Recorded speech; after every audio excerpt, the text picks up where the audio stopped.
morning, Your Excellencies, GMD, I beg your pardon, GCEO. Got to get used to that.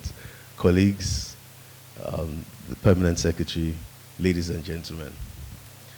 I've been told to talk today about realizing Nigeria's gas potential, giving it a private sector perspective. I want to start off by saying that my view is we've been down this road for over 30 years. We have seen the importance of gas in our energy mix.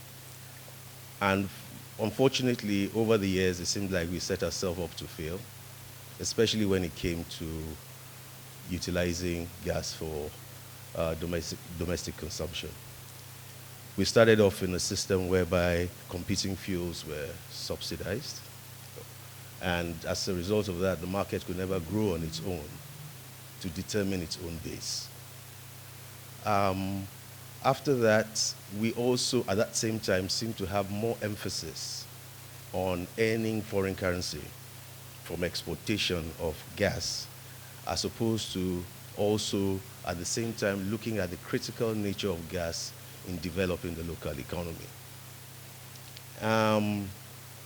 Investment and emphasis was put on the oil as opposed to the gas and the infrastructure that carried that along. Over the time we tried from time to time to continue to remind ourselves of its importance and the need to be able to develop this resource.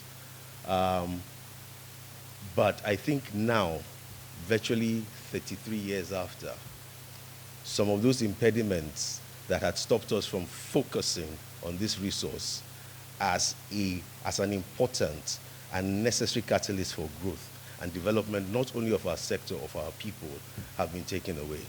So for the first time in a long time now, we can actually look at the cost of energy and compare LNG, LPG, diesel, petrol, all, without having any distortion in our minds as to how to compare all, because they're now all on a level playing field in terms of analysis and comparison. So,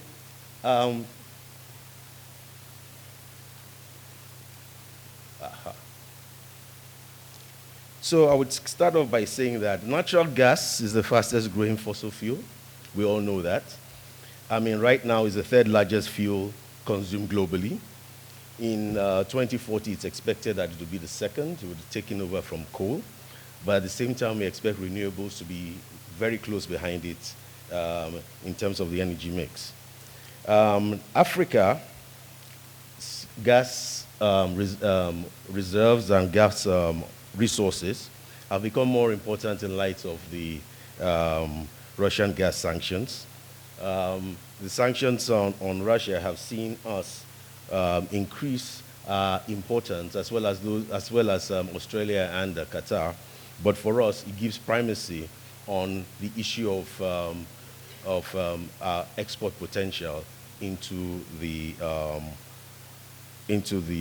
European market. Now, for us as a nation, we are the number one in terms of reserves in Africa, with 207 trillion cubic feet. We are also the third largest gas producer. Although we are the ninth largest in terms of reserves globally, but because we flare virtually 15% of our production, and which constitutes about 40% of Africa's total flared volumes, we put ourselves in a position where we lose a lot of value from the resource that we have. So we have not taken adequate opportunity to utilize what we have, for example, increasing the amount of generative capacity we have for electricity. We have not taken the opportunity to increase the gas-based industries that we can actually engender through our system.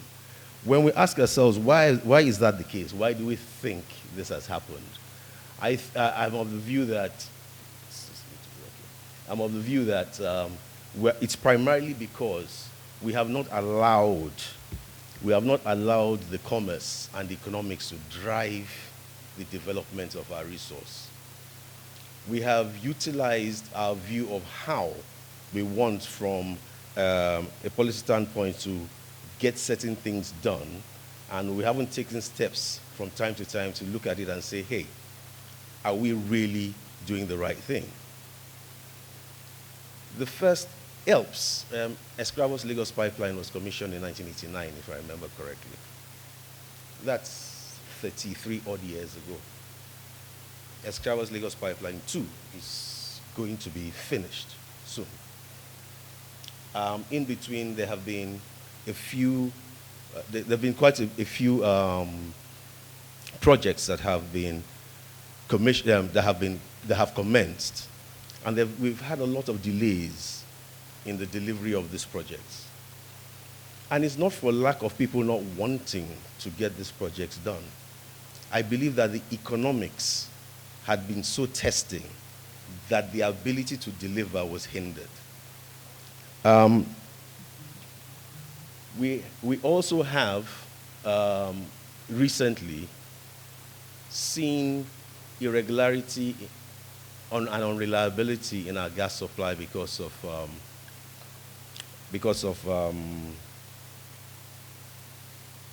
theft and vandalism of our pipelines. Because when it affects the gas and the oil pipelines, it also affects the gas distribution system. We have seen work that's been done to try to remove that hindrance. We also have a situation where we have not allowed the pricing to come from market-driven activity. We have regulated our pricing. But the most important thing now is that as of today, we have a view, the world has a view of gas, which is, it's called the transition fuel. But I think it is our necessary, dependable fuel, which has a lot to deliver for the Nigerian populace.